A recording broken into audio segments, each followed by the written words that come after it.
Bonjour à toutes et tous. Aujourd'hui, je vais vous présenter le jeu Les Royaumes d'Atlantis, les Donjons oubliés, un jeu d'Eric Curetti, qui a une chaîne YouTube, hein, c'est le Magel, sur la chaîne des figurines et des jeux. C'est un jeu pour 1 à 4 joueurs, tout simplement parce qu'on va incarner 4 héros. Après, vous pouvez toujours moduler, mettre 3 héros, 2 héros, ferez un petit peu ce que vous voulez, vous verrez, c'est extrêmement modulable et adaptable selon vos envies, vos besoins. Néanmoins, il y a des règles de base pour jouer comme ça, sans adaptation. Donc, tout ce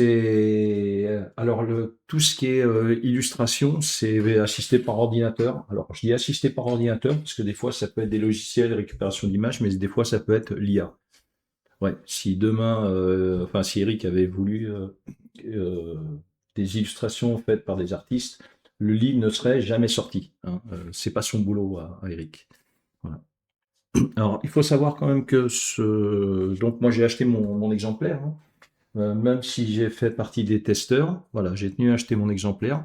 Donc cette vidéo n'est pas entre guillemets sponsorisée. Voilà. Eric étant un ami, ça me paraît tout à fait cohérent d'expliquer, sachant que vous aurez vous avez 3 vidéos sur ce jeu, je crois, en fait par Eric. Allez voir sur sa chaîne, voilà, il va vous expliquer, il explique pas mal de choses, et puis il vous parle également des futures extensions. Donc là, c'est un dungeon crawler qui va être tout ce qui est, on va dire, basique. C'est porte, on ouvre une porte, on arrive dans une salle, on combat les monstres, et une fois qu'on a combattu les monstres, en gros, on va chercher les trésors. Voilà. Donc vous aurez une tuile de départ, où vous viendrez mettre vos personnages. Alors, je dois juste dire que, en fait, avec le livre, alors j'ai pas dit que c'était un livre-jeu, en fait, parce que derrière, vous allez découper tout ce qui est carte, tout ce qui est plateau, tout ce qui est jeton. Après, vous pouvez également jouer avec des figurines, mais Eric a prévu que vous puissiez aussi jouer avec des jetons. Voilà, ça permet pour ceux qui n'ont pas de figurines, ben, quand même de pouvoir jouer. Alors, juste un point d'explication pour les cartes. Pour les cartes, par exemple, donc là, il l'explique aussi dans une de ses vidéos. Hop, je vais la retirer. En fait, quand vous allez découper la carte, vous allez la découper comme ça. Et ensuite, vous viendrez la replier. Vous mettrez un support un petit peu carton. Alors, ça peut être des cartes qui ne vous servent pas, ça peut être des cartes, des cartes vierges comme ça. Voilà, vous venez l'insérer là, comme ça vous assure une rigidité, vous n'avez pas besoin de coller. Et vous mettez, par contre, vous serez obligé de mettre un sleeve. Voilà. Et au final, ça vous fait des cartes de bonne qualité, très bonne qualité, notamment que tout ce qui est illustration et texte, c'est du 1200 dpi. Donc vraiment, ça vous donne une qualité qui est nickel. Donc on va incarner des personnages, on a la possibilité d'incarner un guerrier, une guerrière, un archer, une archère, un espion, une espionne, un mage, une mage. Voilà. Alors, je vais vous expliquer rapidement. Alors, je ne vais pas détailler tous les personnages, c'est pas important, c'est pas le but de la vidéo. Juste pour vous montrer comment est constituée une feuille de personnage. Sachant que je vais vous en donner une autre aussi. Voilà. Comme ça, vous voyez, en fait, on se retrouve avec la même chose. Donc, le type, c'est guerrier, archer. Ici, vous avez des symboles de guilde. Je vais y revenir après. Le symbole de guilde. Donc ça, c'est le symbole de la guilde des guerriers, guilde des archers. Voilà, c'est pas plus compliqué. En haut à droite, vous avez le nombre de points de vie. Donc tous les héros ont 13, sauf guerriers et guerrières qui ont 14. Alors, dans le livre, vous avez possibilité de découper le guerrier et la guerrière. Alors, il faut savoir que ce sont exactement les mêmes caractéristiques. Voilà, c'est juste si vous souhaitez jouer une guerrière, vous jouerez une guerrière qui aura les mêmes caractéristiques que le guerrier. L'icône de bot, c'est le nombre de cases que vous pourrez vous déplacer lorsque vous ferez une action de déplacement. On se déplace uniquement de façon orthogonale. Donc ici, il a 5, lui il a 5. Voilà, il y en a un, c'est l'espion qui a 6. Voilà. Ici, c'est une armure. Vous voyez une armure. Là, il y a un +1 et là, il y a un 0. C'est le nombre c'est le bonus ou un malus éventuellement, mais là, c'est un bonus que vous rajouterez sur votre D20, puisqu'on va jouer avec des D20. à votre jet de défense. Ici, vous avez deux icônes. L'icône de combat au corps à corps, l'icône de combat à distance. Le guerrier est spécialisé dans le corps à corps. On ajoutera plus 2 sur son D20. L'archer, s'il attaque au corps à corps, il aura 0, on rajoutera 0 à son D20. Il n'y aura pas de bonus.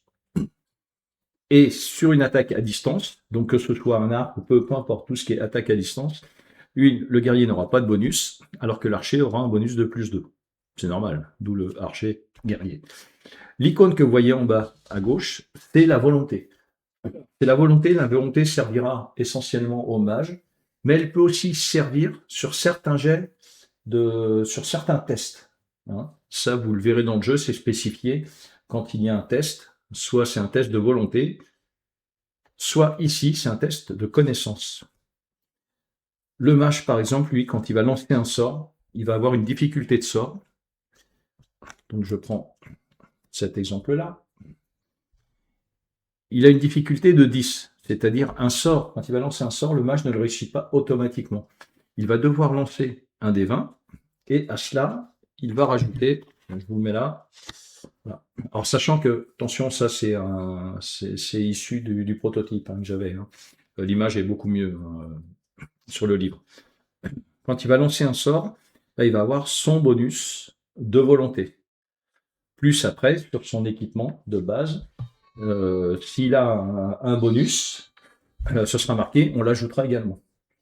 Hein. Vous avez des bonus qui sont liés à votre type, mais vous aurez aussi des bonus liés à l'arme, on verra ça après.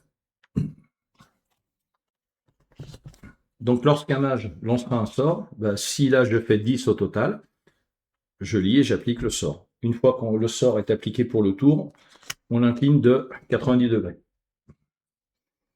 Voilà. Donc là, on va commencer avec des sorts de niveau 1, mais le mage pourra évoluer avec des sorts de niveau 2, de niveau 3. Par contre, qui seront plus longs à récupérer. Ici, vous avez l'équipement de base. Et ici, vous avez habileté de base. Il faut savoir que pour chaque type, vous avez des cartes d'habileté. Par exemple, le guerrier, il aura des cartes d'habileté spécifiques liées au guerrier. L'archer, il a des cartes spécifiques liées à ses compétences d'archer. Mais un joueur pourra prendre également des habiletés communes. Et là, on voit ces habiletés communes, elles sont tout simplement utilisables par guerrier, archer, espion et mage. Donc vous retrouvez, par exemple ici c'est crochetage, donc ça vous explique l'habileté crochetage. Je vais redire aussi une petite chose sur les habiletés. Attendez, je vais prendre... ouais, là, je suis mal organisé. J'avais pas... Ah, je suis nul. Voilà. On va prendre deux habiletés du guerrier. Ici, sous le titre, vous avez marqué habileté active ou habileté passive. L'habileté active sera forcément pendant le tour de jeu du guerrier. L'habileté passive peut se déclencher à n'importe quel moment et elle ne coûte pas de points d'action. L'habileté active, vous verrez ici si ça coûte un point d'action ou pas. Alors, ce ne sera pas marqué dépenser un point d'action. Et si par exemple, il y a une action d'attaque ou de déplacement, c'est quelque chose qui viendra, que vous pourrez jouer là gratuitement, mais qui viendra avec votre capacité d'action. Vous le verrez tout à l'heure, j'ai pris justement des habiletés qui sont liées aux actions. Donc vous aurez l'occasion de voir, j'aurai l'occasion de vous expliquer un petit peu la gestion des habiletés. Donc le guerrier, archer et espion, eux, ils choisissent au départ soit deux habiletés de leur guilde, le guerrier, soit une habileté de guilde et une habileté commune. Donc vous partez avec deux habiletés. Hop là. Et ensuite, on va regarder les objets de base. Donc je vous en décrirai un. Après le reste, il n'y a pas, je vous en parle au fur et à mesure. Donc l'épée courte. Ici, ce sont des objets de base. Il y a les objets communs que vous pourrez acheter et les objets de base. C'est-à-dire c'est les objets avec lesquels vous allez démarrer votre partie. Donc ici, c'est pour l'archer. Donc l'archer spécifique, lui, en fait, il a deux armes au départ, contrairement aux autres. Il a l'arc court et l'épée. Pourquoi? Parce que s'il arrive en corps à corps, ben, ce sera mieux d'utiliser l'épée que plutôt l'arc où il sera pénalisé. Donc si on prend l'arc, par exemple, l'arc, il a une capacité de +1 en tir à distance. C'est-à-dire que comme l'archer avait déjà +2, +1 avec l'arc, il aura +3 sur son dé. Et les dégâts, dans ce jeu, en fait, les dégâts, on n'en sera pas de dés. C'est-à-dire ce seront toujours des dégâts fixes qui pourront potentiellement être augmentés en utilisant une habileté. Vous le verrez en démonstration tout à l'heure. Mais autrement, dégâts fixes. C'est-à-dire l'arc fait 2 dégâts. Si on prend l'épée, ça donne +1 au corps à corps et ça fait 3 dégâts. La dernière carte que vous avez qui est particulière, c'est tout simplement une armure de cuir légère qui, elle, vous donnera +1 sur votre D20 lorsque vous vous ferez attaquer. Donc tout ça, on le verra après en exemple. Donc ça, c'était pour les objets de base. Donc le mage, lui, c'est une exception. Il n'a pas d'habilité de départ. Il pourra en gagner après. Mais ça, on parlera de l'expérience en fin de vidéo. Il commence avec 2 sorts de niveau 1. Alors, ce qui est particulier, c'est qu'il y a 4 écoles de magie qui sont liées aux éléments. Le feu, l'air, la terre et l'eau. Vous pouvez choisir 2 sorts d'un élément ou un sort d'un élément et un sort d'une école compatible. Je m'explique. L'eau et le feu sont compatibles entre eux. La terre et l'eau sont compatibles entre eux. Mais on ne peut pas utiliser un sort de feu et un sort d'eau. Ça n'aurait pas de sens, en fait. C'est de se dire que, en gros, le feu et l'eau, bah, ça fait pas bon ménage. Voilà. Donc, le feu est associé à l'eau, et vice-versa, et la terre est associée, à l'air. L'air et le feu, et l'eau et la terre. Voilà. Donc là, j'ai décidé de prendre un sort de chaque. C'était juste pour vous expliquer un petit peu les sorts de mage. Sachant qu'au départ, par contre, le mage, lui, n'a pas d'habileté. Il gagnera plus tard l'habileté en cours d'expérience. Alors, comment ça va se passer? On va avoir des cartes donjons. Des cartes donjons. Quand vous allez constituer votre donjon, bah, vous allez choisir le nombre de tuiles que vous voulez jouer pour mettre fin au donjon. Vous verrez, il y a des exemples, vous pouvez en choisir 4, 5, 6, 7. Plus vous allez choisir de tuiles, plus le jeu va durer. Donc, en gros, par exemple, si vous jouez avec 5 tuiles, au niveau, avec des monstres de niveau 1, puisque ça a aussi un impact aussi, j'en parlerai après. En gros, une partie à 4 joueurs, ou 4 héros, de toute façon 4 héros, ça va durer une quarantaine de minutes. Voilà. Donc plus vous allez rajouter des salles, plus la partie va durer. Après, c'est pas énorme.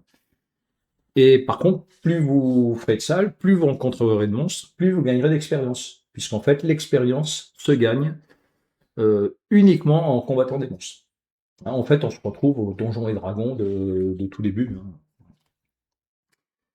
Donc derrière, vous allez constituer votre donjon. Alors vous tirez aléatoire, vous choisissez, vous faites ce que vous voulez. Et puis vous pouvez inclure une tuile de sortie et une tuile objectif. Voilà. Après, ça vous gérerez. Et pour l'instant, on ne va pas rentrer dans les détails. Voilà. Donc, une fois que vous avez créé votre pile donjon, vous prenez votre tuile de départ, le numéro 0. Toutes les tuiles sont repérées en fonction du numéro qu'il y a sur la carte donjon. Et vous vous placez à une porte. Donc là, d'habitude, bon, moi je joue avec figurines, mais tout le monde n'a pas de figurines. Mais Eric, justement, a imprimé des jetons. Alors, si jamais vous voulez faire comme moi, parce qu'en fait, moi j'ai mis sous capsule, c'est juste pour les déplacer plus facilement. Derrière, il faudra quand même faire une photocopie des jetons d'Eric pour réduire un peu la taille. Voilà. Donc on se met à une porte, et puis bah, je vais mettre, allez, par exemple, mon guerrier premier, mon espion, mon mage et mon archer. Sachant que, comme dans la plupart des dungeon crawlers, on peut passer au travers de nos alliés, mais pas au travers de nos ennemis. Alors, je vais commencer, je vais tirer une carte. Et là, ce qu'on va regarder, ici pour l'instant, on s'en fout, ça on le verra, c'est une fois qu'on aura combattu tous les monstres. On regarde la tuile numéro 8. Donc je vais prendre la tuile numéro 8. Pardon, hop là, voilà, la tuile numéro 8. Je vais placer la porte verte au niveau de la porte que l'on va ouvrir. Ensuite, sur cette tuile, on a donc on a une pardon, on a ici en rouge, tout ce qui est en rouge sont des obstacles infranchissables et qui brisent la ligne de vue. En jaune, ce sont des obstacles qui ne brisent pas la ligne de vue, mais qui pourront apporter un couvert. On en reparlera après un cours. Que l'on peut franchir, par contre, donc on se déplace toujours orthogonalement. Par contre, franchir un obstacle, si admettons j'ai 5 points de, allez, on va dire je suis ici, j'ai 5 points de déplacement, je pourrais faire 1, 2, 3, 5, 3, pardon, 1, 2, 4, parce que ça me coûterait 2, et 5. Bon, bien sûr, ça n'a pas de sens, hein, j'ai mieux fait de venir ici, quoi. Et c'est juste un exemple, en fait. Franchir un obstacle qui est encadré de jaune nous coûte 2 points d'action. Par contre, on ne peut pas rester dessus. C'est-à-dire, je peux pas dire, ben, j'arrive là et je reste ici. On ne peut pas. C'est pareil pour les monstres. Les monstres, s'ils veulent les franchir, c'est 2 points d'action, sauf certains monstres qui ont des capacités de déplacement on va dire plus efficaces. Voilà. Donc là, on a les zones en rouge infranchissables et qui brisent les lignes de vue, les obstacles en jaune qui sont franchissables, mais ça coûte plus de points de mouvement, par contre qui ne brisent pas la ligne de vue, mais qui proposent aussi un couvert. Ensuite, on a les symboles de monstres, c'est-à-dire là, je vais tirer 4 monstres de niveau 1 et on va venir les placer ici. C'est leur position de départ. Une fois que le combat est engagé, ça n'a plus aucune importance. Ici, on a un coffre avec un petit cadenas. Donc ça, je vous expliquerai une fois qu'on aura tué tous les monstres, comment on résout ça. Et ici, vous voyez, vous avez un pan de mur avec un petit cadenas. Ce qui veut dire que potentiellement, on peut trouver un passage secret qui nous ramènera vers une salle secrète. On y reviendra pareil une fois qu'on aura tué tous les monstres. Et là, vous avez une porte.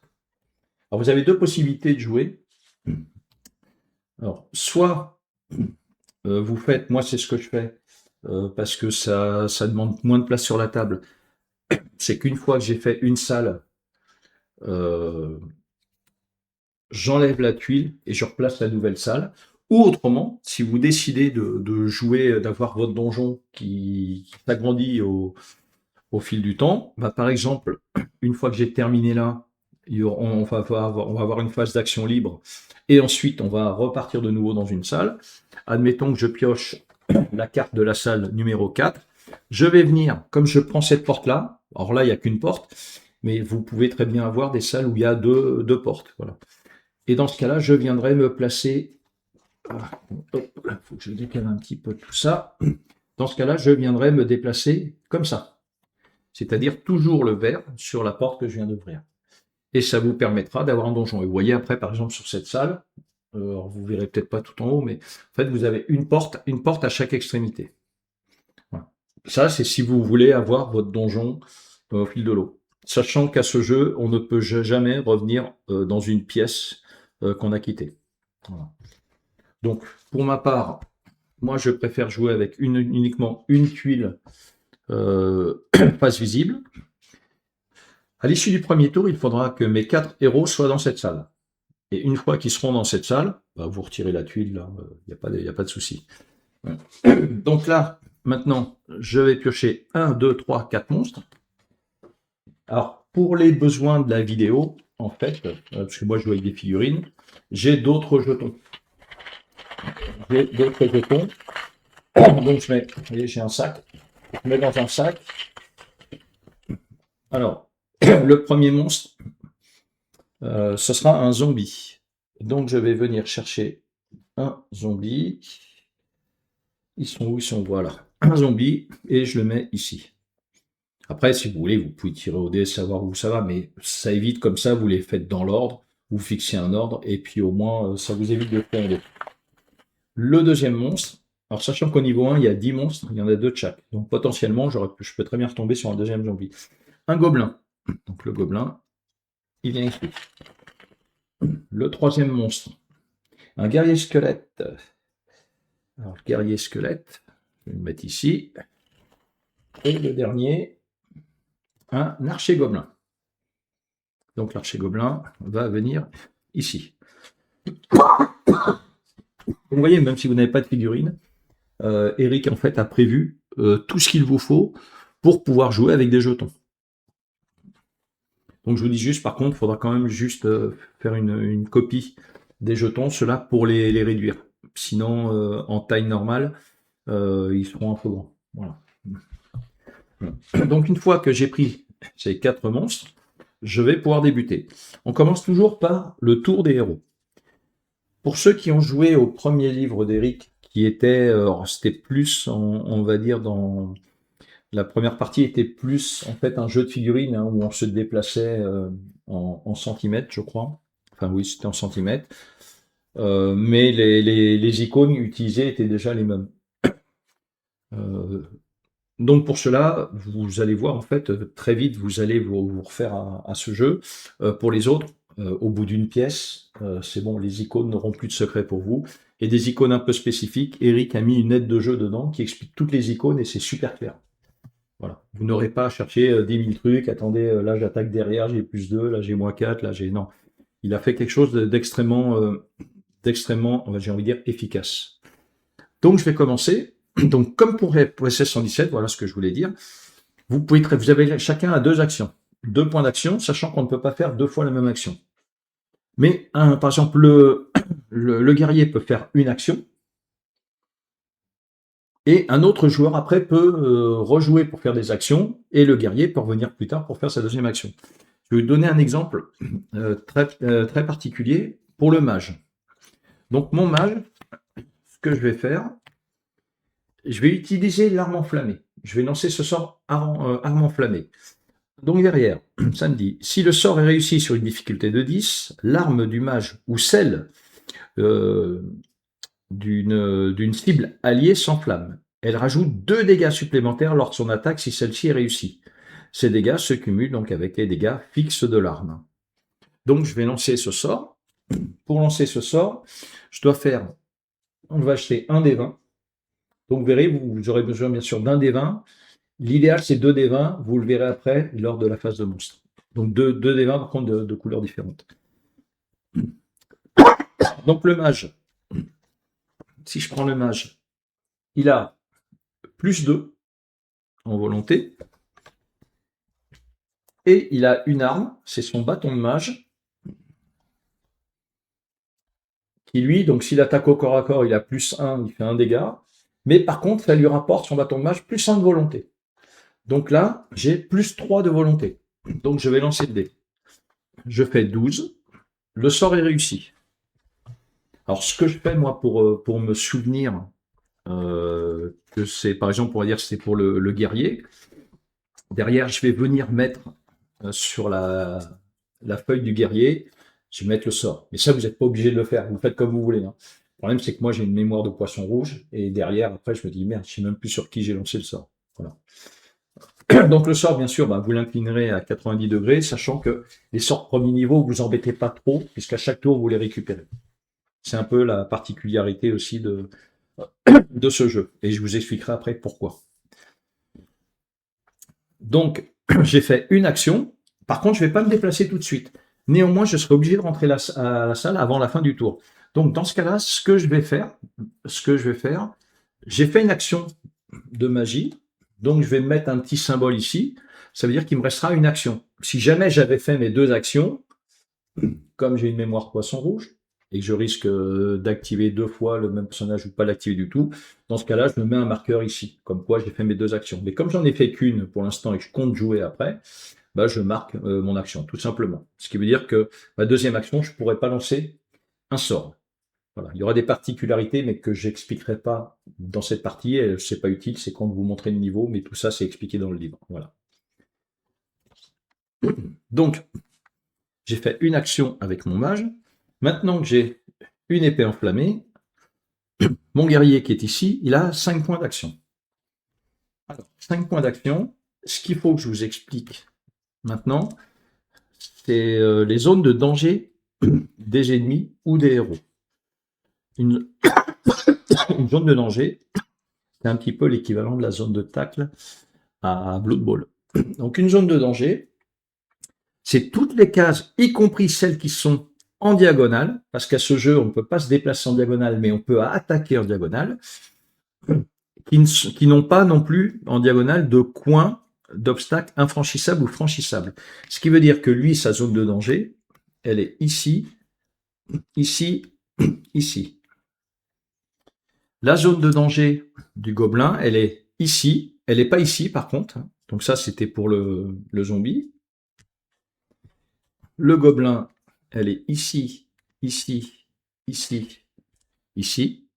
Donc je ne vais pas tous vous les faire, hein, vous aurez compris. Pourquoi? Parce que si jamais j'ai un héros, bon, je vais prendre celui-là temporairement, je suis dans cette zone de danger. À cause de lui. Hein, parce que lui, il y a une diagonale, donc il n'y a pas de zone de danger. Une zone de danger, c'est aussi une zone où on peut attaquer, comme ça on le sait. C'est-à-dire, par exemple, mon guerrier là ne peut pas attaquer ici, parce qu'ici j'ai un angle d'obstacle infranchissable. Je ne peux pas attaquer le squelette là, toujours pareil pour l'angle infranchissable. Par contre, je peux attaquer le gobelin. Mais ce qui veut dire aussi que si jamais je décide de quitter ma zone de danger, pour chaque zone de danger que je vais quitter, je vais me prendre une attaque d'opportunité. Donc ici, lui m'attaque une attaque d'opportunité. Une attaque d'opportunité, c'est une attaque normale. Il n'y a pas de plus, de moins, il n'y a rien du tout. Voilà. Donc c'est ça qui est extrêmement important, c'est les zones de danger. Et si pour X raison, ça n'a aucun intérêt, mais je pourrais le faire, je décide de me déplacer ici, donc je vais me prendre une attaque d'opportunité de lui. Et maintenant, je continue parce que j'ai pas compris, j'ai pas pris assez de coups. Je quitte de nouveau une zone de danger et je viens là. Je me prends 2 attaques d'opportunité. Je me prends le gobelin parce qu'en diagonale, il peut m'attaquer. Et je me prends le squelette parce que j'étais aussi dans sa zone de danger. Voilà. Donc j'ai envie de dire, ne faites pas ça chez vous, c'est trop dangereux. Mais c'est juste pour vous expliquer les zones de danger. C'est très important dans le jeu, en fait, les zones de danger. Donc vous verrez, de toute façon, une fois que vous aurez fait une pièce, c'est une règle que vous aurez parfaitement compris. Et c'est valable également pour les monstres. Mais les monstres, de manière générale, eux, ne fuient jamais. Alors, donc j'ai 5 de déplacement avec mon guerrier. Je vais faire 1, 2, 3, 4 ici. Alors, je ne peux pas attaquer, donc je ne suis pas dans la zone de danger, à cause de l'angle de l'obstacle, et 5. J'ai fait mon déplacement. Je vais attaquer tout de suite. Donc, dans ce cas-là, je n'ai pas besoin de marquer que j'ai fait mon déplacement. Donc, je vais attaquer. Alors, le guerrier, lui, il a une hache. Alors, la hache, il y a une petite icône spécifique. Donc, ça me donne plus 1. Donc, comme il a déjà une compétence de plus 2, parce que c'est un guerrier, j'attaquerai à plus 3. Ici, il y a une armure. L'armure, c'est contre les ennemis. Les ennemis ont toujours une armure fixe, c'est-à-dire en gros une armure classe. Voilà. Il y a un certain nombre. Si on arrive à faire ce certain nombre, on lui inflige les dégâts, qui là seraient 3. La hache, elle est particulière, elle enlève 1 à l'armure classe du monstre. Donc je vais prendre l'archer gobelin. Je vous expliquerai tout le reste après. En haut à droite, c'est toujours les points de vie. Lui, il a une armure classe de 8. Ce qui veut dire qu'avec mon guerrier, je le tape. Il aura une armure classe de 7 grâce à la hache. Je vais lancer le dé. Donc il a plus 3. et je fais 14. Donc, ça passe. Je lui mets les 3 dégâts de la hache, plus les 2 dégâts de l'arme enflammée. Le magicien avait enflammé mon arme, donc il se prend 5 dégâts. 5 dégâts, c'est le nombre de points de vie qu'il a. Il est mort. Donc, ce que je fais, moi, en général, je vais venir ici. Alors, je place la figurine ou pas ici. Voilà, vous allez voir après pourquoi je me sers de jetons comme ça. Donc, quand il y a des figurines, bien sûr, on n'avait pas besoin d'avoir ces jetons. Donc, le guerrier a terminé son tour. Maintenant, je vais utiliser, par exemple, l'archer. Donc, l'archer, je vais faire. Ça permettra de voir un autre cas de figure. 1, 2, 3. Donc, je ne suis pas obligé de me déplacer de mon déplacement maximum. 3. Et je vais tirer sur le gobelin qui est ici. Alors, la particularité, c'est que là, vous voyez, il y a un obstacle qui est franchissable. Et il y a le gobelin juste derrière. Ce qui veut dire que là, quand je vais tirer, je vais avoir mon D20, plus mes compétences d'archer et d'arc, ce qui me fera plus 3. Mais comme ma cible est derrière un couvert, j'enlèverai 2. Tout ce qui est couvert, c'est toujours moins 2. Donc, c'est juste une histoire de simplicité. Il n'y a pas de couvert, il n'y a pas un couvert léger, un couvert lourd. Voilà. Donc, j'aurai moins 2.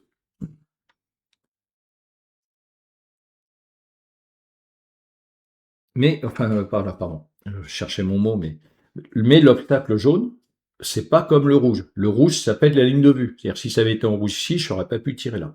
Voilà. Donc, je peux tirer. Donc, j'attaque juste à plus 1, puisque j'ai plus 3, moins 2. Et, je fais 20. Alors, le 20 en particulier, quoi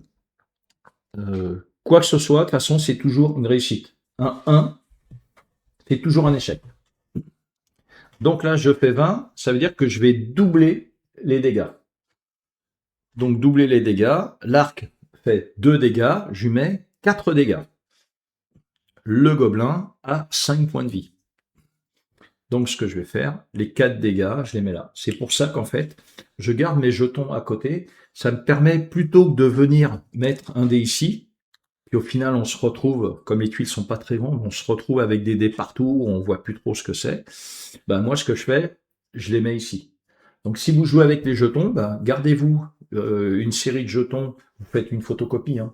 Vous gardez une série de jetons pour mettre à côté, et puis une série de jetons, par contre, que vous imprimerez en plus petit, voilà, pour vous déplacer sur le plateau. Voilà, donc c'est pour ça que je mets mes jetons de côté.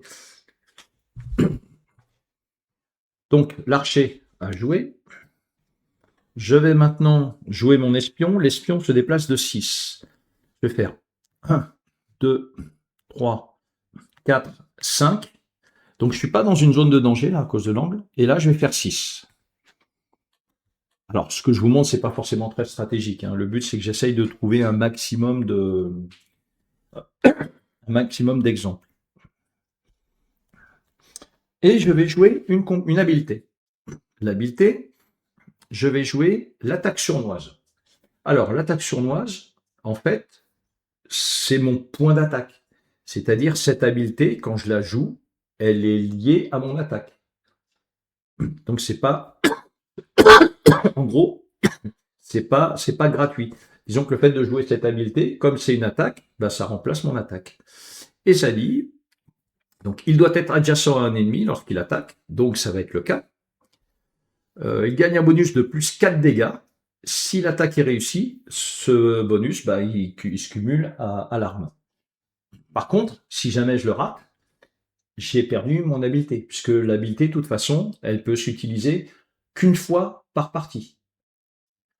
L'habileté aussi que j'ai choisie maintenant, pour le prochain donjon que je voudrais explorer, le prochain scénario, je suis obligé de garder des habiletés que j'ai prises au début. Tout simplement parce que c'est un peu normal, on est spécialisé dans un truc, la partie d'après, je ne vais pas pouvoir aller rechercher d'autres habilités et puis apprendre sur moi. Par contre, ce que je pourrais faire, au fur et à mesure que je vais monter de niveau, je vais gagner des habilités supplémentaires, et là, je pourrais choisir parmi les compétences que j'ai déjà. Alors, sachant qu'on peut avoir 3 habilités maximum par héros pour une partie, quel que soit le niveau, mais si admettons je suis niveau 5, donc ça me fera 6 habiletés, 6 ou 7, je ne sais plus, je pourrais choisir 3 parmi les 7 sur lesquels j'ai acquis la compétence. Hein, mais la prochaine partie, je ne peux pas changer, je ne peux pas dire, bah non, ça j'en veux plus, je prends autre chose. Voilà. C'est normal. C'est en fait, on profite de notre expérience. On ne fait pas un RAGN du cerveau à chaque partie. Donc celle-là, je l'utilise, donc elle sera défaussée. Donc bah, je la défausse ici. Voilà. Donc j'attaque, si je touche, je fais plus 4 dégâts.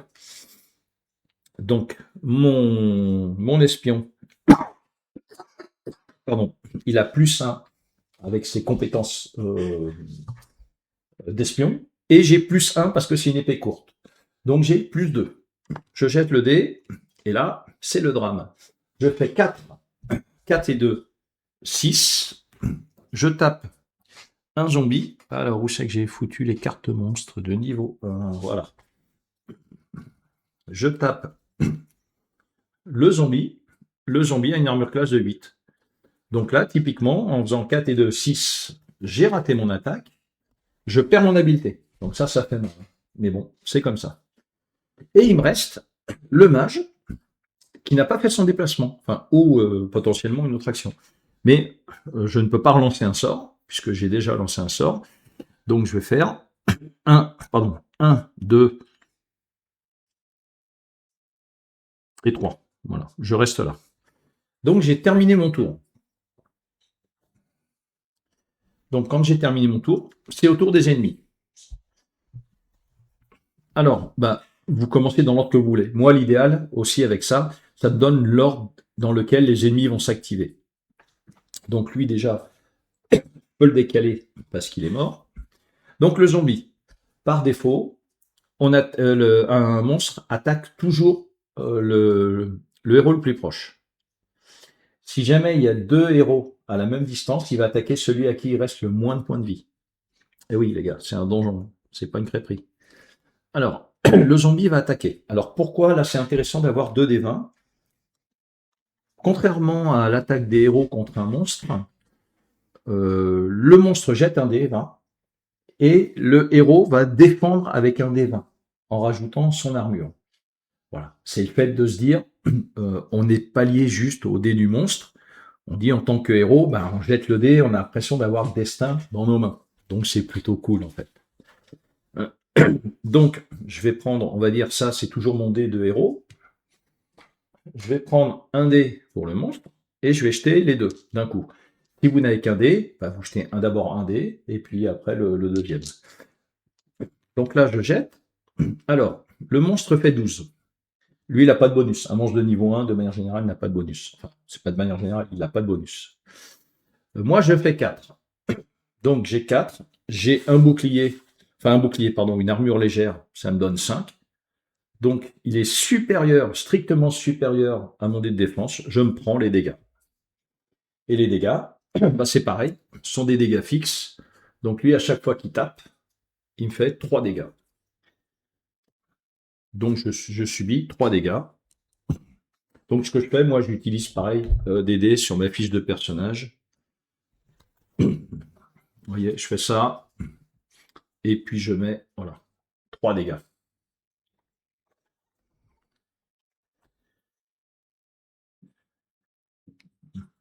Ensuite, c'est au gobelin. Donc, le gobelin, ici, il est en diagonale, mais il ne peut pas attaquer hein, à cause de l'obstacle. Donc, dans ce cas-là, il va aller sur l'ennemi le plus proche. Donc, le plus proche, c'est lui. Donc, il vient ici, il se déplace. Par contre, il peut plus se déplacer. C'est-à-dire, s'il se déplace ici, il aurait pu attaquer. Et le problème, c'est que si jamais on vient le déplacer ici, il quitte une zone de danger. La zone de danger de l'assassin. Enfin, l'assassin, pardon. Oups. Lapsus révélateur. De l'espion. Voilà. Par contre, un point important aussi, vous voyez qu'il y a un autre monstre qui est adjacent à l'espion. C'est valable aussi pour les héros. Dans ce cas-là, il va gagner plus 1 de soutien. Le soutien, par contre, ne fonctionne uniquement sur les alliés qu'on a. Donc là, je vais parler des ennemis, mais sur les alliés qu'on a, qui sont orthogonalement adjacents. C'est-à-dire, si le zombie avait été ici, je ne gagnais pas le plus 1. Voilà. Donc ici, lui va attaquer à +1. C'est pour ça que je vous dis, de manière générale, les ennemis ne jettent qu'un dé, sauf vraiment cas exceptionnel. Ça, c'est un cas d'exception. Donc clairement, c'était pas bon de venir ici. Voilà. Techniquement, ça, normalement, je le fais pas. Voilà. Mais là, ça vous permet de voir un petit peu ces cas de figure. Le but, c'est que vous voyez un maximum de cas de figure. Donc là, je vais jeter, pareil, 2 dés. Donc le jaune, c'est pour moi. Le bleu pour les ennemis. Donc là, je fais 16 pour le monstre, +1, 17. Et là, je fais 1. Donc forcément, moi, j'échoue ma défense. Je vais vous expliquer, je vais vous expliquer toujours pourquoi le 1, c'est un échec critique. Vous allez voir le cas ici, je vais vous redonner un autre cas. Donc je me reprends de nouveau, donc cette fois, le gobelin, il met... Le gobelin, il met 3 dégâts, et en plus, il empoisonne. Alors, vous verrez, le poison se règle, quel que soit le poison, que ce soit par morsure, par une arme empoisonnée, ou par une fiole de poison, je gère pareil de façon très simple. Donc il y a des jetons d'état. Donc ce jeton d'état, donc déjà mon espion a perdu 3 points de vie, donc il est déjà à -6. Je mets ça sur ma fiche de personnage de l'espion. Alors, hop, je vais essayer de pas faire tomber le dé, comme ça fait plus... Voilà. Je vais le mettre ici.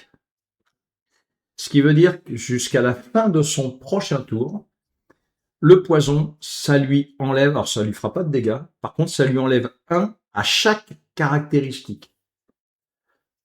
Donc vous voyez que il aura plus que 5 de déplacement, il aura -1 en armure, il aura plus de bonus au corps à corps, il aura -1 si jamais il tire à distance, mais là il n'a pas d'arc, il aura -1 en volonté, et il aura 1 en +1 en connaissance. Et en fait, tous les poisons se gèrent comme ça.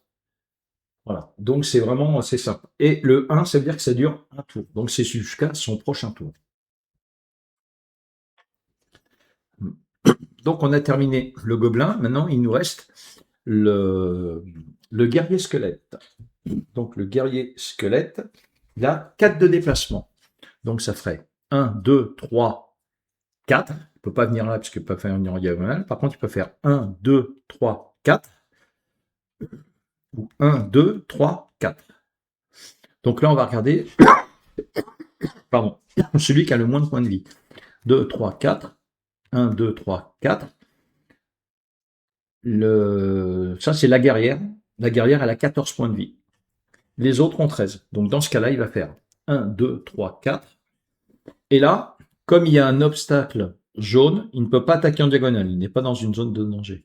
Donc, il va attaquer l'archère. Autre point, si, avant, je vous montre un truc, par exemple. Si tout à l'heure, j'avais fait ça. Alors, il est où le 2? Voilà. Si j'avais fait 2 pour le gobelin,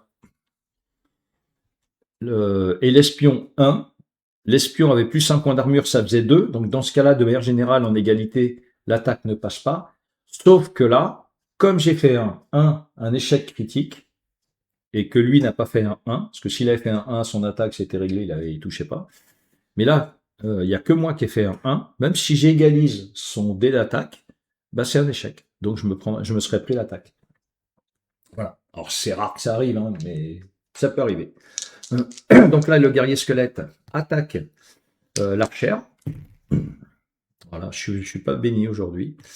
Donc, il fait 10. Moi, j'ai 4 plus mon armure, ça fait 5. Elle se prend les dégâts. Et les dégâts, c'est 3 points de vie. Donc, l'archère se prend 3 points de dégâts. Alors, on va regarder la fiche du squelette. En fait, le squelette, lui, il y a une particularité, il y a des règles spéciales. Règle spéciale, ici, on verra quand ça arrivera, si ça arrive, si je ne suis pas mort avant. En fait, le squelette a possibilité de se relever une fois. Donc, en gros, c'est un des 20. Si on fait 13 ou plus, il se relève avec son maximum de points de vie, sachant qu'il ne peut se relever qu'une fois. Et ici, là, on voit, il y a le poison, une fiole de poison qui est barrée, ce qui veut dire que lui, le poison ne lui fait rien. Normal, c'est un mort-vivant. Donc, tout le monde a joué, j'ai terminé. Nouveau tour. Nouveau tour, on commence systématiquement par redresser les sorts de 90 degrés. Sachant que c'est un sort premier niveau, lui il est tout de suite redressé, je peux de nouveau l'utiliser. Si ça avait été un sort de niveau 2, bah, je l'aurais incliné de 90 degrés, il n'aurait pas encore été utilisable pour ce tour-là, mais au tour d'après, il le serait devenu. Donc je vais maintenant continuer mon combat. Mais à ce rythme-là, je vais peut-être pas durer très longtemps. Donc, ce qu'on va faire, là, en fait, lui, ça va être très compliqué d'aller l'aider. Pourquoi? Parce que elle est dans une zone de danger, la sienne. Lui, pour passer, c'est infranchissable. S'il veut aller taper là, il va passer dans une zone de danger, c'est-à-dire il va quitter cette zone de danger pour aller là. Alors, vous avez aussi possibilité, quand vous tapez, de ne pas infliger les dégâts et de repousser l'ennemi d'une case. Donc, ce que je vais faire, je vais commencer par mon mage. Je vais lui lancer le brouillard mental. Donc, je dois faire un 11. Si jamais je réussis, la cible que j'ai visée aura -2 sur son jet d'attaque. Donc, je vais lancer mon dé. Je fais 19. Alors, si on fait un 20 sur un sort de magie qui ne fait pas de dégâts, bah, il n'y a pas multiplié par 2. Ça ne change rien. Donc, j'ai mis un sort donc sur l'archer squelette. Parce que, en fait, lui, le mage, ça change rien, en fait. Même s'il n'est pas dans sa zone de danger, au travers un obstacle franchissable, il peut lancer son sort. Il n'y a pas de pénalité. Voilà. Le mage, lui, il voit, il n'y a pas de pénalité, contrairement à l'archer. Donc, je vais mettre sur le squelette, pour m'en rappeler, un petit jeton, comme quoi il aura -2. Alors, c'est -2 à son attaque. Hein. Voilà. Donc, mon mage, il a fait une action. Par contre, je ne vais pas le bouger tout de suite. Je ne vais pas le bouger tout de suite parce que si je bouge... non, si, je pourrais le bouger tout de suite d'ailleurs, je suis bête. Oui, bah, allez, c'est ce que je vais faire. 1 et 2. Ensuite, je vais jouer mon guerrier. Donc, je vais faire 1, 2, 3, 4. Par contre, ici, je vais quitter une zone de danger. Donc, je vais me prendre une attaque. Alors, faites pas ça chez vous. 1, 2, 3, 4. Donc, quoi qu'il en soit, je finirai quand même mon mouvement, puisque le guerrier squelette n'a pas d'attaque spécifique. Au niveau 1, les monstres n'ont pas d'attaque spécifique, comme quoi ils pourraient être bloqués sur place. Donc, il va m'attaquer. Donc, c'est un jet normal, en fait. On s'en fout, il n'y a pas de malus, de bonus. On fait un jet toujours comme une attaque simple. Oh là là là. Alors, il fait 20. Ben là, on se retrouve dans un autre cas. Il fait 20. Avec mon armure, je fais 20. Donc, le problème, c'est que moi, c'est un 20 qui est modifié. Lui, c'est un 20. Ah non, c'est moi, pardon, c'est le contraire. Excusez-moi. Non, bah bon, c'est bon, j'ai fait 20. Donc, même s'il avait fait 20, son attaque ne passait pas. Voilà. Si ça avait été le contraire, par contre, si c'est lui qui avait fait 20 et moi 19, ça faisait 19 plus 1, ça fait 20. Sauf que lui, comme il a fait un 20 et moi que c'était pas un 20 naturel, je me prenais l'attaque. Bon, ça c'est rare aussi, hein, jet de dés. Donc, c'est bon, l'attaque d'opportunité m'a raté et je suis venu ici, je vais taper. Donc, je vais taper. Ce qui est important maintenant, en fait, c'est que même si l'assassin est adjacent au gobelin, on va en gros séparer le combat pour les soutiens. C'est-à-dire, il y a 1-1, 1-1. Donc, personne n'apporte de soutien à personne. Donc, j'attaque. Donc, moi, je jette juste un dé. Je fais 2. C'est la cata, c'est la caca, c'est la cata. Donc, bah là, c'est raté.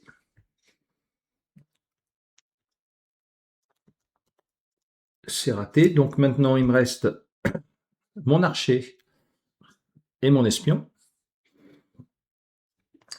Donc, ce que je vais faire avec mon archer, pour une action, je vais changer mon arme.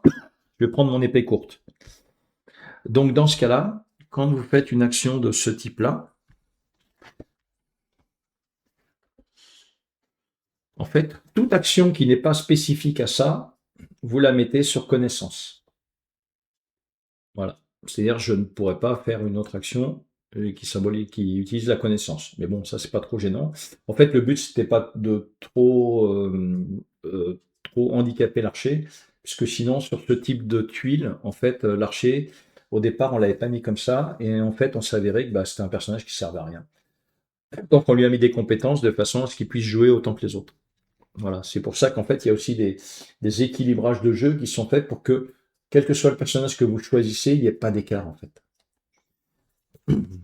Donc l'archer, il change, prend son épée courte, et il va attaquer, puisque là, on n'a pas d'angle d'obstacle, donc il attaque. Je fais 7. Donc 7, l'archer, il n'a pas de compétences spécifiques au corps à corps. Il a plus 1 grâce à son épée, ça fait 8. Le problème, c'est que le guerrier squelette, il a 10 d'armure classe. Donc je rate encore. Donc c'est assez rare hein, quand même des débuts de partie comme ça. C'est assez catastrophique. Là. Et c'est que du niveau. Hein. Voilà. Donc l'archer a joué. Et il me reste l'espion. Alors l'espion, est-ce que j'ai quelque chose? Non, j'ai pas pris de choses particulières. Donc l'espion, sachant qu'il est empoisonné, il a -1 à tous ses dés. Donc l'espion, là j'ai regardé, le gobelin est à 4. Même si je vous avais dit tout à l'heure, pour la règle de soutien, en fait, on sépare les combats, lui, il n'y a rien qui l'empêche de taper là. Mais il n'aura pas le +1 de soutien, puisqu'il y a toujours des paires. Voilà. C'est ça qu'il faut retenir. En fait, on se dit, bah, comme il tape là, dans ce cas-là, lui, il y a ça. Non, là, on n'est pas dans Blood Bowl, en fait. Non. Voilà, donc si lui, il tape là, ça ne change rien au niveau des soutiens. Donc, il va taper. Allez. Et il fait 16. Donc 16, ça passe. Il met 3 dégâts au gobelin. Le gobelin a déjà perdu 4 points de vie. Il perd son dernier point de vie. Il est éliminé. On a terminé le tour des héros. Donc ça fait 16 -1, 15, mais en fait, ils n'ont pas plus de 10 en armure. Voilà. Il a terminé son tour. On enlève son poison. Et maintenant, c'est au zombie. Là, le zombie, il a un ennemi, là. Pour l'instant, il va taper. Ici. Alors, le zombie fait 8. Moi, je fais 12. Le zombie a raté son attaque. Et ici, on a le squelette. Le squelette, il a un ennemi, il attaque l'archère. Il fait 18, l'archère fait 6, elle se reprend 3 dégâts. Elle a 6. Nouveau tour. Je récupère mon sort de mage. Donc, je vais jouer. Alors, ce que je vais faire, là, je vais venir avec le guerrier. Je vais venir ici. Alors, je pourrais venir ici, sauf que je suis dans sa zone de danger, je me prendrai une attaque d'opportunité, même s'il y a déjà un allié ici. Par contre, par contre, si j'avais oublié d'enlever le -2, mais ça change rien. C'est pas grave, ça passait quand même. Ouais, en fait, filmer, expliquer, puis se concentrer sur tout, c'est un peu de mal en fait. Mais bon, c'est pas grave. Donc ici, si j'attaque à +1 parce que lui, il est adjacent. Donc j'attaque à +1. Allez, c'est parti. Donc je fais 11. 11 plus mes capacités de guerrier et d'armes, ça fait déjà +3, je suis à 13. À 14, +1, 15, sachant que avec ma hache, je lui enlève un point d'armure. Donc il se prend 3 dégâts. Et ce que je vais faire maintenant, je vais jouer ma frappe puissante. C'est une habileté. Peut s'utiliser après avoir touché sa cible. Rajoute un bonus de +4 aux dégâts à son attaque. Bon, clairement, vous verrez dans les parties que vous faites, là je suis à la première tuile, utiliser des habiletés dès la première tuile, ça veut dire que vous n'en aurez plus après. D'un autre côté, 4 monstres sur une tuile, il n'y en a pas beaucoup, des monstres à 4 tuiles. Hein. Souvent, c'est 3 monstres. Voilà. Donc, je lui ai mis 3 plus les 4 de l'habileté, 7, il meurt. Lui, contrairement au squelette, il n'est pas réanimé. Donc, j'ai joué mon guerrier. Maintenant, ce que je vais faire, je vais déplacer, et là, vous allez voir l'importance en fait du déplacement. Je vais déplacer mon espion. Je vais faire 1 et 2. Je fais juste le déplacement. Je ferai mon attaque après. Et maintenant, je vais faire attaquer mon archer-squelette avec son épée courte. Donc, elle a +1 de l'espion. Donc, je fais 16. Donc, le guerrier squelette se prend 3 points de dégâts. Ensuite, je vais jouer avec le mage. Donc, ce que je vais faire, je voudrais enflammer l'épée de l'espion. Le problème, c'est que là, entre l'espion et le mage, l'obstacle, on s'en fout, mais il y a un ennemi. Donc, quelque part, je ne peux pas lancer un sort sur mon espion parce que je vais traverser une case d'ennemis. Et le problème, c'est que si je me déplace, par exemple, ici, pour venir ici, je vais me prendre une attaque d'opportunité parce que je sors d'une zone de danger. Donc, c'est mal joué. Alors, c'est pas grave. Ce que je vais faire, je vais lancer mon brouillard mental. Donc, je dois faire 11. Je fais 2. Voilà. C'est un mage à dessous. Bon, il est niveau 0, le mec. Hein. Donc, j'ai raté. Est-ce que je vais me déplacer? Non, je peux rester ici, il n'y a pas d'importance. Donc, le mage, bah, il n'a pas fait grand-chose, malheureusement, ce tour-là. Et il me reste mon espion. Mon espion va attaquer. Par contre, j'ai pas le +1 parce que elle n'est pas orthogonale à l'ennemi. Donc j'attaque et je fais 20. Bon. Donc 20, forcément, je fais double dégâts, mais bon, 3, ça suffisait, puisqu'il a 5 points de vie. Donc je l'élimine. Quand j'élimine un squelette, alors là, c'était le dernier monstre, c'est pas gênant. Ce que je fais, moi, quand j'élimine un squelette, j'enlève le squelette et je mets un dé à la place. Ça me permet de se dire, maintenant, à la phase de monstre, on va regarder. Là, par exemple, il y a d'autres monstres, je continue mon combat et tout. Phase de monstre, je fais jouer tous les monstres qui sont encore vivants. Et ensuite, je fais jouer le squelette. Donc là, le squelette, je vous avais montré, il a une capacité spécifique. Il se relève sur un 13+. Et quand il se relève avec tous ses points de vie. Donc je vais jeter son dé. Je fais 2, il ne se relève pas. S'il s'était relevé et que je le retombe, là, par contre, on ne fait plus le jet. Il peut se relever maximum une fois par combat. Donc, une fois qu'on a terminé tout ça, on va passer à la phase suivante. Alors, la phase suivante, on va pouvoir, en fait, chaque héros va pouvoir faire une action. Et quand je dis une action, c'est pas une action de déplacement, quoi que ce soit. C'est-à-dire, peu importe notre emplacement sur la tuile, en gros, on va où on veut. Donc, en une action, il y en a un qui pourra essayer de crocheter le coffre. S'il n'y arrive pas et qu'il n'a pas pioché une carte piège qui verrouille le coffre définitivement, un autre pourra le tester. Mais ils auront perdu leur action. Et ici, pareil, pour découvrir le passage. Si jamais j'avais du soin, si j'avais pris un sort de soin, ou qu'on avait une potion de soin, dans ce cas-là, on aurait très bien pu l'utiliser. Le sort aussi, par contre, le sort, il aurait fallu jeter le niveau de difficulté, l'un dé pour le niveau de difficulté. On peut soigner gratuitement, ça compte pas une action. Mais la première chose qu'on va faire, je vous ai dit tout à l'heure, en bas de la carte, il y a des choses inscrites. Donc là, 4 monstres. Ici, pour déverrouiller et accéder à une salle secrète, ce sera du 13+. Et le coffre, pardon, le coffre, pour le déverrouiller, ça sera du 12+, et on piochera 3 cartes trésor. Je vais commencer par le coffre. Alors, je vais me dire, alors sachant que les points de vie qu'on a perdus, bah, ils restent, hein, on les a toujours. Alors, je vais commencer, donc pour déverrouiller un coffre, ou déverrouiller en fait, crocheter pour un passage secret, on va utiliser l'icône de connaissance. La connaissance, c'est pour tout. Crocheter, détecter un piège et tout. Donc l'espion, il a +2. Mais si on prend le mage aussi a +2. Donc sachant qu'il y a un risque de piège, et que quelque part, bah, l'espion, il a déjà perdu 6 points de vie. Allez, si, je vais retenter quand même avec l'espion.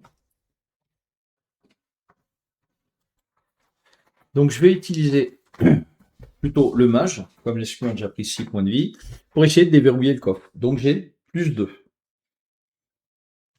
Je jette le dé, je fais 6. 6 + 2, 8, c'est raté. Donc le mage a fait son action de pièces. Donc maintenant, bah, je vais tenter avec l'espion de déverrouiller le coffre. Il a pareil, plus 2. Je fais 3. Bon, de toute façon, si je rate tout, derrière, on fera une simulation de réussite, bien évidemment. Vous voyez, des fois, ça m'est arrivé sur une salle, une fois, les 4 ont raté le coffre. Hein. Donc, ensuite, le guerrier, bah, lui, il a 0, l'archer a plus 1. Donc, je vais utiliser avec l'archer, essayer avec l'archer. Oui, 12 et 1, 13. Le coffre à 12. Donc, maintenant, je vais piocher 3 cartes. Donc, les cartes, ce sont des cartes trésor. Alors, donc là, j'ai pas fait la mise en place, j'aurais dû. En fait, dedans, vous avez 10 cartes pièges et vous avez 20 cartes où ça vous donne quelque chose.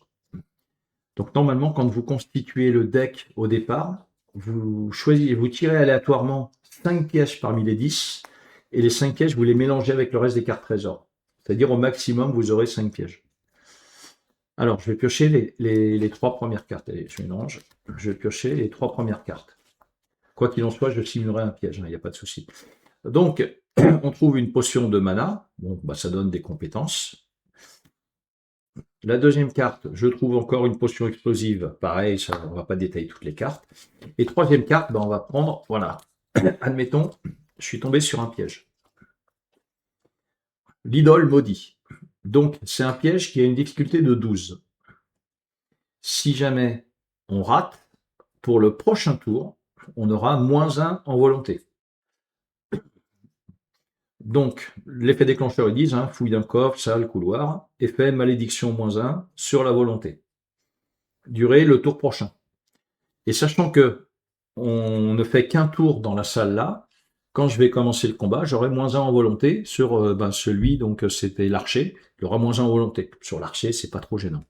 Je fais quand même un jet, ici, et j'utilise, pareil, ma connaissance pour désamorcer un piège. Donc il a +1, donc je dois faire 11. Je fais 4. Donc dans ce cas-là, je vais prendre un petit jeton, comme ça, -1 de volonté, et je vais venir le mettre sur la feuille de l'archer.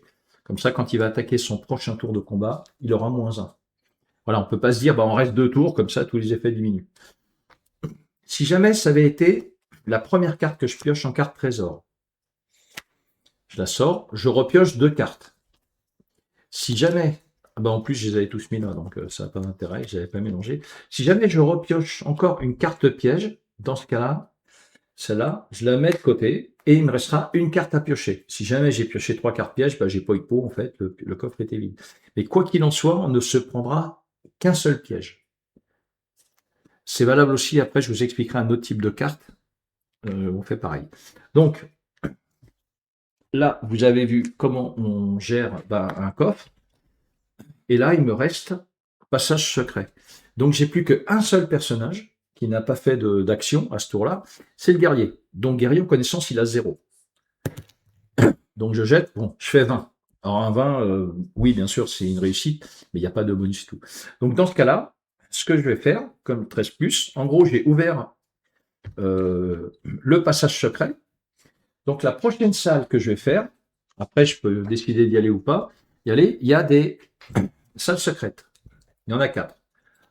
On mélange, on en tire une. Ici, c'est la salle secrète numéro 4. Donc, je vais utiliser la salle secrète numéro 4. Donc, moi, j'ai dit que je ne jouais pas en étalant le donjon. Donc, ce qu'on fait, j'enlève cette tuile-là. Non, j'ai pas encore fini. Non, c'est fini. Il n'y a rien d'autre ici. Je vous expliquerai après les cas sur une autre tuile où il y a un tas d'or. Bah, celle-là, par exemple. Donc, j'aurais fini. Alors, je la remets là. Après, vous pouvez... Voilà. Là, il y a le petit verre ici. Après, vous pouvez aussi enlever cette tuile et puis mettre vos personnages comme ça. Donc, on va avoir cette tuile-là. Donc, cette tuile-là, il y aura un coffre, un tas d'or. Je vous expliquerai après le tas d'or, comment on le gère. Alors, un tas d'or, c'est un petit tas d'or, les mecs. Donc, il y aura 3 monstres. C'est une salle secrète. Donc, vous voyez, il n'y a pas de porte, il n'y a rien du tout. Donc, une fois que vous aurez fait cette salle, vous repartez sur... vous repiochez une carte donjon et puis vous installez ça de nouveau. Donc ici, sur une salle secrète, donc le tas d'or, en fait, vous allez mettre un jeton face cachée, donc les jetons sont fournis. En gros, voilà les jetons que vous avez. Vous avez 3 jetons, une pièce d'or, 3 jetons 2, 3 jetons 3, 3 jetons 4, 3 jetons 5. Alors effectivement, ça ne fait pas beaucoup. Vous verrez, on ne gagne pas énormément d'or. Le problème, c'est que les objets après communs qu'on pourra acheter entre 2 scénarios, je vais en prendre un au hasard, voilà, un objet commun. Lui, il a une valeur bon 55 si on la rend 27, donc lui, il est un peu puissant, mais c'est pas gênant en fait. On pourra acheter les objets communs avec l'or. Le problème, c'est que si on mettait plus d'or, très très vite, en n'étant pas à très haut niveau, en fait, on peut vite être équipé comme des gorées, quoi. Voilà. Donc ça, c'est pour le tas d'or.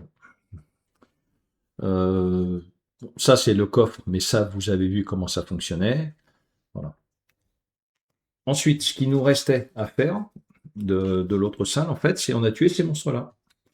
Et donc, ces monstres-là vont nous faire gagner de l'expérience. Donc, si je regarde le guerrier squelette, le chiffre qu'on gagne en expérience est ici. Toujours la petite montée. Donc là, je gagnerai 5. L'archer squelette, l'archer gobelin, je gagnerai 7. Le gobelin, je gagnerai 7. Et le zombie, je gagnerai 7. Ce qui me ferait un total pour une salle de 26 points d'expérience. Donc, après, c'est beaucoup 26, hein, mais il y avait 4 monstres. Donc, au fur et à mesure, vous allez gagner de l'expérience.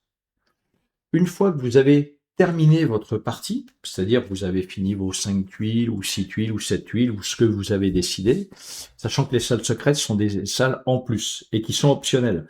C'est pas parce qu'il y a un passage secret que vous serez obligé de le résoudre automatiquement. Si vous n'avez pas envie d'une salle secrète, sachant que les salles secrètes, souvent, renferment quand même des trésors. Mais ils renferment également des monstres. Et on est dans des petites salles.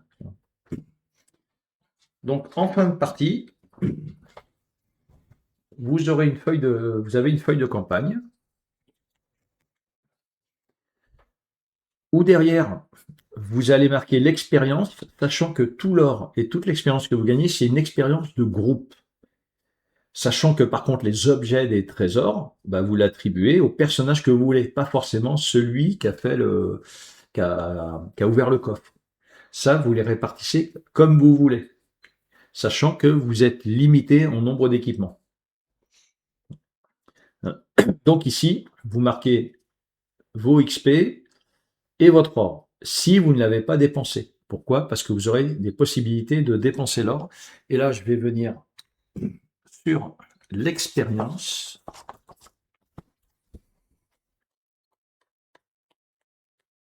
Alors, l'expérience, hop, je recherche dans mon livre. Voilà.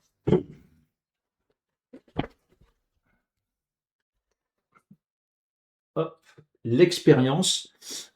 Pour passer un personnage au niveau 1, il faut dépenser 75 points d'expérience. Et vous avez 2 types donc, de héros. Donc ça, c'est tous les héros, sauf le mage, et là, c'est le mage. Donc derrière, par exemple, un héros, mais ça, vous l'aurez aussi pour le mage, plus 1 dans une caractéristique. Caractéristique, c'est une caractéristique de personnage. Sachant que c'est pas plus 1 point de vie. Hein. C'est plus 1 dans une caractéristique, celle que vous voulez. Et ici en bas, vous n'avez pas parlé de cette icône-là, donc l'idéal, c'est de plastifier. Et derrière, bah, vous mettez qu'il est passé niveau 1. Voilà. Donc si on prend un personnage, on va dire, hormis le mage, il gagnera plus 1 dans une caractéristique et une habileté de guilde ou commune. Donc ce qui veut dire que sa prochaine partie, prochain scénario, enfin, il la commencera avec 3 habiletés. Donc pour l'instant, c'est pas gênant. Par contre, vous verrez que quand il passera au niveau 2, il gagnera une habileté supplémentaire. Il faudra qu'il en choisisse 3 parmi les 4 qu'il a. Par contre, après, c'est un peu plus cher en expérience. Le mage, lui, c'est un peu différent. Il gagne plus 1 dans une caractéristique, plus un sort de niveau 1, école compatible. ou vous pouvez quand même prendre, quand on dit là école compatible, c'est soit son école, enfin une des deux écoles auxquelles il a droit. Voilà. Et plus une habileté de guilde et une habileté commune. C'est-à-dire jusque-là, il n'avait pas d'habileté, hein, faut pas confondre habileté et sort. Il n'avait pas d'habileté, là il va gagner une habileté. Et les habiletés de mage, elles sont pas mal. Hein. Donc derrière, il pourra très bien avoir un moment 3 habiletés et puis 4 ou 5 sorts. Hein. Voilà. Donc c'est comme ça qu'on va monter. Si jamais vous aviez eu 150 XP d'un coup, donc 150 XP, il faut faire quand même quelques salles. Hein. De manière générale, j'ai joué maximum 7 salles quand on a fait les parties test. J'ai pas dépassé 150. Hein. Voilà. Mais plus vous allez avoir de salles, plus vous allez avoir de monstres. Autre point, quand on monte aussi de niveau, si par exemple vous avez un personnage niveau 1 et 3 personnages niveau 0, votre personnage niveau 1 ne pourra pas monter au niveau 2 tant que tous les autres personnages ne seront pas au niveau 1. C'est-à-dire il ne peut jamais y avoir plus d'un niveau d'écart entre les personnages. Voilà, ça évite d'avoir finalement un personnage super puissant, puis les 3 autres sont là pour tenir la chandelle. Voilà. Donc c'est vraiment sympa. Ensuite, vous avez aussi des monstres de niveau 2, des monstres de niveau 3 et des monstres de niveau 4. Enfin, des boss, pardon. Les monstres niveau 4, ça arrivera dans l'extension. Donc derrière, vous allez générer un petit peu votre donjon comme vous le souhaitez. Pourquoi? Parce que les monstres de niveau 2 tapent plus fort. Alors déjà, vous voyez cette fiche dans le bonus de campagne, vous allez marquer aussi les bonus que vous allez avoir suivant le type de personnage que vous avez. Donc bien évidemment, vous pouvez très bien jouer 2 guerriers, hein. Ça gêne pas. Donc enfin un guerrier et une guerrière, puisque vous avez ces 2 fiches-là. Par contre, il vous faudra quand même faire dans ce cas-là, des scans et puis des copies ou des photocopies par rapport aux habiletés, si vous voulez prendre les mêmes habiletés. Rien ne vous empêcherait, vous faites des photocopies, et puis de jouer 4 guerriers si vous voulez. Ou 4 mages, ou je vois ce que vous voulez. Vous pouvez aussi très bien ne jouer qu'avec 3 personnages. Ça, c'est vous qui voyez. En fait, vous verrez que c'est pardon, c'est tellement modulable que vous faites un peu ce que vous voulez. Si jamais vous vous baladez avec des monstres de niveau 1, ben dans ce cas-là, enlevez par exemple quelques monstres de niveau 1, sachant qu'il y en a 2 de chaque, vous pouvez très bien dire ben, j'en retire 5 au hasard, et je rajoute 2 monstres de niveau 2. Vous n'êtes pas obligé de jouer rien qu'avec un donjon de niveau 1, rien qu'un donjon de niveau 2, rien qu'un donjon de niveau 3. Par exemple, vous avez une salle donc, qui est inclue hein, dans le livre. C'est ce qu'on appelle la salle objectif, qui est ici. Donc, vous voyez, vous avez 4 monstres, et un, c'est plutôt un emblème de boss. Mais vous n'êtes pas obligé, si vous voulez le jouer au niveau 0, quand vous commencez, vous n'êtes pas obligé de mettre un boss là. Là, vous pouvez très bien mettre, par exemple, un monstre d'un niveau supérieur à cela. Un monstre niveau 2. Sachant que les monstres niveau 2, ben, je vais vous en montrer. Un monstre niveau 2, déjà, c'est 10 points de vie, sachant qu'en gros, ça va de 3 à 6 pour les niveaux 1. Déplacement ne change pas grand-chose. Ils ont une armure classe qui est un peu plus élevée, mais on reste toujours dans le même domaine, c'est-à-dire qu'il faut égaler l'armure classe. Par contre, vous voyez ici, déjà en attaque, lui, il a plus 3. Et en dégâts, il fait 4. Et il a une petite règle spéciale. Par contre, il rapporte 10 points d'expérience. Donc plus vous allez taper des monstres de haut niveau, plus vous allez gagner des points d'expérience. Par contre, ça peut être mortel. Hein.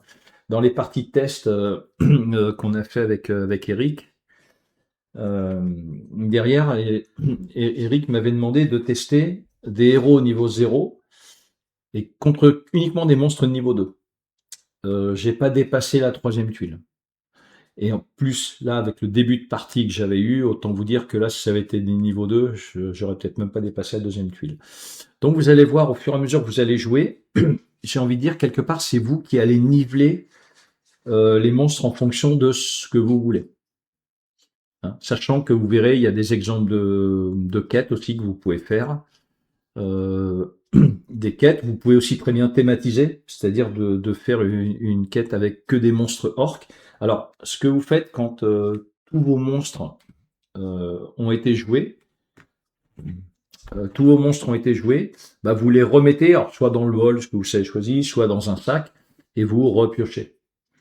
Hein, si vous faites de l'aléatoire, vous avez pas besoin de réimprimer des jetons monstres. Hein. Euh, voilà, vous pouvez très bien avoir, je sais pas moi, 2 gobelins archers, 2 gobelins guerriers, et puis un archer orc et un orc. Voilà, au fur et à mesure, une fois que tout est sorti, vous les remettez dedans, vous remélangez. Hein. Donc en fait, vous allez pouvoir faire bah, énormément de choses. Vous allez pouvoir jouer comme vous avez envie.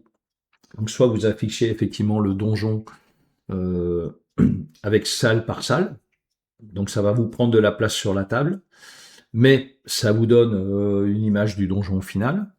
Ou autrement, vous jouez pièce par pièce. Ça marche aussi très très bien hein. Sur les tests. Moi, je suis parti que comme ça parce que le but, en fait, c'était de ne pas prendre non plus trop de place et puis surtout de regarder un petit peu les mécanismes. Donc, vous verrez, il y a des règles qui sont plus liées à la mécanique qu'au roleplay, mais en fait, le but, c'est d'essayer surtout d'équilibrer tous les personnages. C'est ça qui est important, puisque après le niveau du scénario que vous allez choisir, vous pouvez le moduler comme vous voulez. Donc là, il y a vraiment aucun souci. Par contre, euh, essayer d'avoir des personnages qui sont à peu près équivalents, où on prend du plaisir à tous les jouer, ça nous a demandé quand même pas mal d'équilibrage, notamment avec l'archer, puisque l'archer au départ n'avait pas d'épée courte. Et quand un ennemi ou un allié, un héros se défend, il est au corps à corps, il a qu'une arme de jet. Dans ce cas-là, bah, il fera un jet de combat au corps à corps, et s'il touche, il fait que un dégât. Voilà. Donc on s'est dit, c'est un petit peu dur en fait, parce que celui qui va jouer l'archer va s'ennuyer. Voilà. Si, j'ai oublié aussi de vous montrer un exemple. Un exemple, ça reste quand même important. Donc on va le faire, je vais le faire par exemple, voilà, sur cette tuile-là. Sur cette tuile-là, alors, on va faire. Voilà, hop. Quand il y a un corps à corps, en fait, si, ouais, non, je vais partir plutôt de ce côté-là, il y a plus de place. Voilà. Là, il y a un corps à corps, et moi, j'ai mon archer ici. Comme c'est un corps à corps, de manière générale, on ne peut pas tirer dans un combat au corps à corps, parce que ça bouge et tout, c'est compliqué. Le problème, c'est que si on se dit, on ne peut pas envoyer d'attaque à distance ou de sort dans un corps à corps, bah pareil, l'archer et le mage vont avoir un rôle beaucoup moins important. Donc on a revu autre chose, c'est qu'à partir du moment où tu as une ligne de vue qui ne coupe pas la case d'un allié, on peut effectuer une attaque à distance. Ici, je ne peux pas effectuer d'attaque à distance. On va partir du principe que sur toute cette zone-là, on ne peut pas effectuer d'attaque à distance. Par contre, si je suis là, je peux effectuer une attaque à distance. Si je suis là, je peux effectuer une attaque à distance. Voilà. Mais si je suis là, on ne peut pas faire d'attaque à distance. Après, ça, c'est vous qui voyez. Hein, mais moi, j'ai fixé en limite, en fait, tant qu'on est encore dans cette partie-là, il y a un risque. Une fois qu'on est là, on peut le faire. Pareil pour le mage. Pour le mage, mon mage, il est là. Donc, on va refaire ça. Si je suis ici et que je lance un sort, par exemple, arme enflammée sur un héros, je ne traverse pas de case ennemie. Même un tout petit peu. Donc, je peux le faire. Par contre, si je dois cibler un ennemi, là, je peux pas le faire. Et donc, pareil. Par contre, si je suis ici, là, je peux cibler l'ennemi. Par contre, je peux pas le cibler lui. Et si, par contre, je suis là, je peux le cibler lui et pas l'ennemi. Voilà. En fait, c'était important. Donc là, on est sur de la mécanique de jeu et pas du roleplay. Mais c'est tout simplement une histoire d'équilibrage.